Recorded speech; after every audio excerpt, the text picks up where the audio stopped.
Hello and नमस्ते दोस्तों, welcome back to our new video.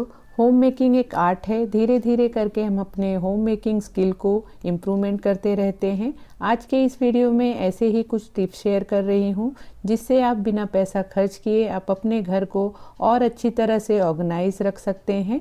तो चलिए वीडियो स्टार्ट करते हैं।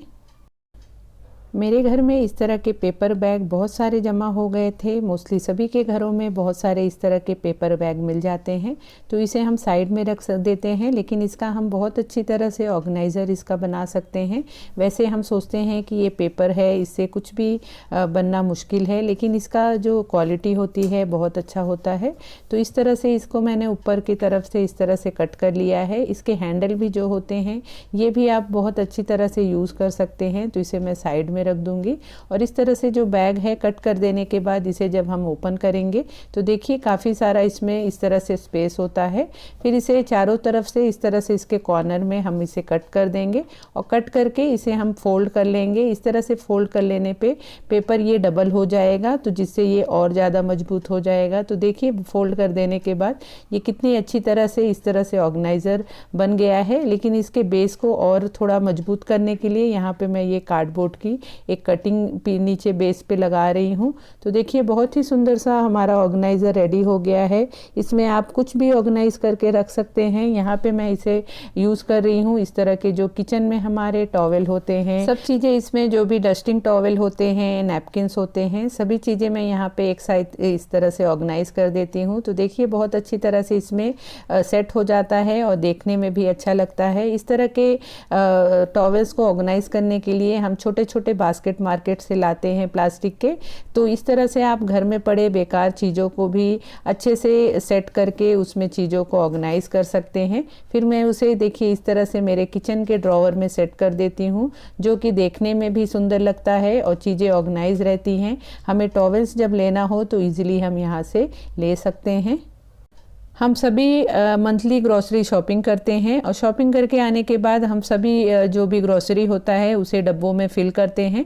और डब्बे में फिल करने के बाद भी इस तरह से पैकेट में थोड़ा बहुत बच जाता है और पैकेट खुले रहने के बाद उसे हम इस तरह के क्लिप से उसे पैक करते हैं। और इस तरह के क्लिप मार्केट में मिलते हैं, लेकिन ये पैक में बहुत कम साइज मतलब कम क्वांटिटी में मिलते हैं, जो कि लिमिट में ही रहता है और उसे हम बहुत सारा तो खरीद नहीं सकते हैं। मेरे इस तरह के जो क्लिप होते हैं वो बहुत सारे पैकेट में बिजी हो जाते हैं और फिर मुझे जब और पैकेट को पैक करना होता है तो फिर मैं सोचती हूँ कि इसका मैं कैसे इसे पैक करूँ। तो उसके लिए मैं यहाँ पे आइडिया लगाती हूँ। इस तरह के जो हमारे घर में बहुत सारे रबड़ बैंड जमा हो जाते हैं, जो भी हम कभी बाहर से कुछ भी फूड पार्सल लाते हैं उसके साथ इस तरह के रबड़ में आते हैं पैक होके, और बहुत सारे चीज़ों के साथ इस तरह से रबड़ बैंड आते हैं, जो कि देखिए इस तरह से काफ़ी जमा हो जाता है।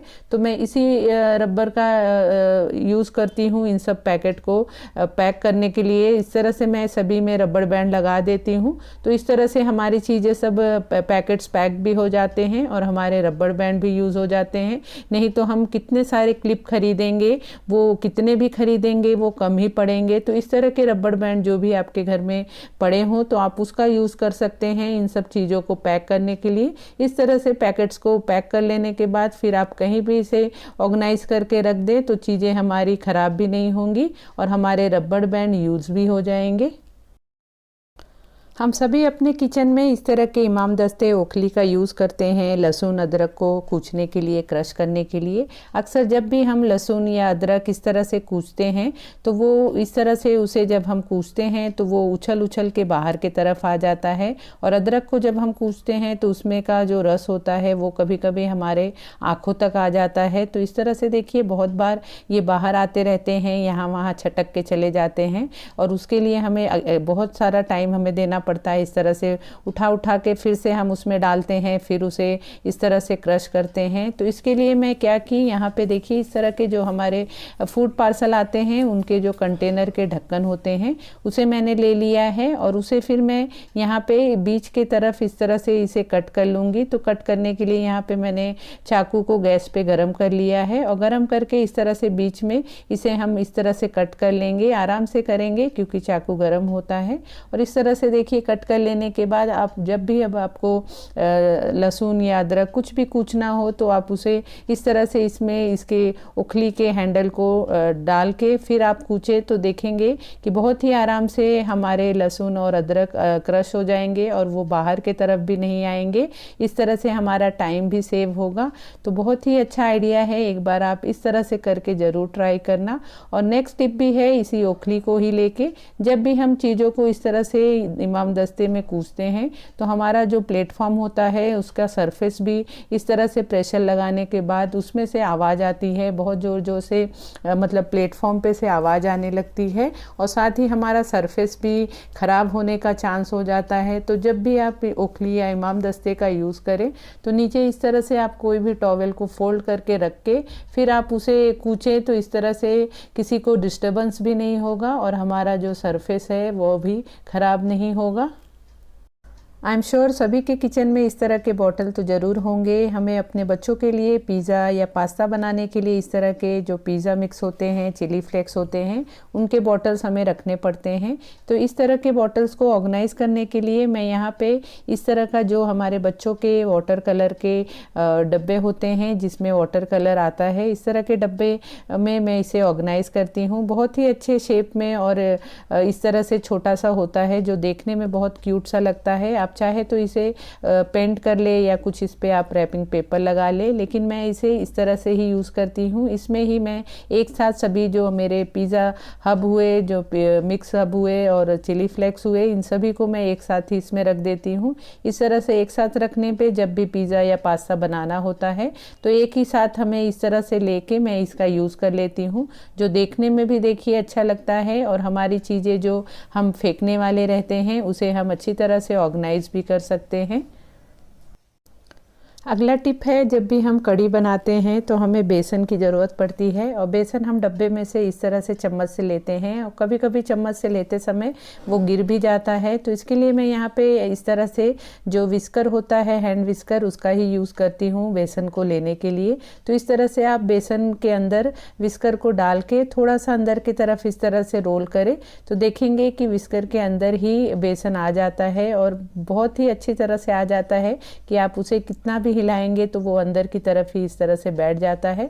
फिर उसे आप जहाँ पे भी आपको यूज़ करना हो बेसन, उस तरह से आप उसमें डाल सकते हैं। तो बहुत ही अच्छा आइडिया है, टिप है। मैं इस तरह से इसे लेती हूँ बेसन को, तो इसलिए मैंने सोचा आप लोगों के साथ भी शेयर करूँ। अगला टिप भी बहुत ही यूज़फुल है। इस तरह से हमारे पास बहुत सारे दवाइयों के पैकेट्स होते हैं जिसे हम बिना सोचे समझे फेंक देते हैं, लेकिन बहुत ही अच्छी तरह से हम इसका यूज़ कर सकते हैं। इसे आप कभी भी फेंकने से पहले इस तरह से आप ज़रूर इसका यूज़ करें। तो इसे मैं यूज़ करती हूँ इस तरह से, जो हमारे किचन में, हमारे घर में बहुत सारे सीज़र होते हैं, कैंची होती है और स्टील की कैंची होने की वजह से उसके धार टाइम टू टाइम चले जाते हैं और हम सोचते हैं कि अब इतने छोटे से कैंची को अब कहाँ हम धार कराने ले जाएं और इसे हम फेंक देते हैं और नई कैंची लाते हैं। लेकिन आप इसे फेंकने से पहले इस तरह से आप एक बार इस तरह से भी ज़रूर ट्राई करना। आपके घर में जो भी दवाई के इस तरह के पैकेट हो, आप उसे फेंकने से पहले इस तरह से कैंची पे थोड़े थोड़े इस तरह से आप टुकड़े कर लें। जो भी दवाई के रैपर होते हैं, आप इस तरह से 2 से 3 मिनट करेंगे तो आप देखेंगे कि कैंची में धार बनने लगता है। और इस तरह से आप सभी पैकेट्स को इस तरह से कट करके फिर आप इस रैपर को दवाइयों के फेंकें तो बहुत ही अच्छी तरह से हमारे कैंची में धार हो जाते हैं। तो इस टिप को आप ज़रूर ट्राई करना, मुझे कमेंट करके आप ज़रूर बताना कि आपको मेरा ये टिप कैसा लगा। सो फ्रेंड, ये था मेरा आज का वीडियो। अगर आपको मेरी ये वीडियो यूज़फुल लगी हो, पसंद आई हो, तो प्लीज़ वीडियो को लाइक शेयर करना। और अगर आप मेरे चैनल पे फर्स्ट टाइम विज़िट कर रहे हैं तो चैनल को ज़रूर सब्सक्राइब कर लेना। मेरे छोटी सी फैमिली का पार्ट आप ज़रूर बने, मेंबर बने। तो मिलते हैं फिर नेक्स्ट वीडियो में। Bye bye.